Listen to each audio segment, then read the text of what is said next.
How is SLE diagnosed? When it comes to diagnosing systemic lupus erythematosus, or SLE, the process can be quite intricate. This autoimmune disease mainly affects women of childbearing age and presents a range of symptoms that can often resemble other conditions. So, how do healthcare providers make an accurate diagnosis? First, it all starts with a clinical evaluation. A thorough medical history is taken, along with a physical examination. Healthcare providers will look for common symptoms such as persistent fatigue, joint pain, and the distinctive butterfly-shaped rash that appears on the face. Next, laboratory tests play a crucial role in the diagnosis. One of the first tests performed is the antinuclear antibody test. A positive result indicates the presence of autoantibodies, which are often found in SLE and other autoimmune diseases. However, a positive result alone does not confirm SLE, as it can also appear in other conditions or even in healthy individuals. Another important test is the anti-double-stranded DNA antibody test. This test is more specific to SLE, detecting antibodies against double-stranded DNA. It helps differentiate SLE from other autoimmune diseases and is useful for monitoring disease activity.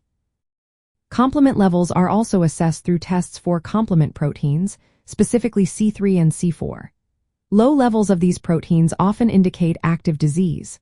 A complete blood count is performed to check for anemia, low white blood cell count, or low platelet count, all of which are common in SLE. Additionally, a urinalysis is conducted to look for kidney involvement, a frequent complication of the disease. Depending on the symptoms presented, healthcare providers may order imaging tests like chest X-rays or CT scans to evaluate lung involvement. An echocardiogram might be used to assess heart function, while nail-fold videocapillaroscopy can help evaluate conditions like Raynaud's phenomenon and potential pulmonary arterial hypertension. To confirm a diagnosis, healthcare providers often use classification criteria developed by the American College of Rheumatology or the Systemic Lupus International Collaborating Clinics. These criteria requiring a combination of clinical manifestations and laboratory findings. Once diagnosed, regular monitoring becomes essential. This helps assess disease activity and allows for adjustments in treatment as needed. Periodic blood tests and clinical evaluations are part of this ongoing process. Diagnosing SLE requires a comprehensive approach that combines clinical assessment with laboratory and imaging tests. It is vital to work closely with healthcare professionals to ensure an accurate diagnosis and effective management of the disease.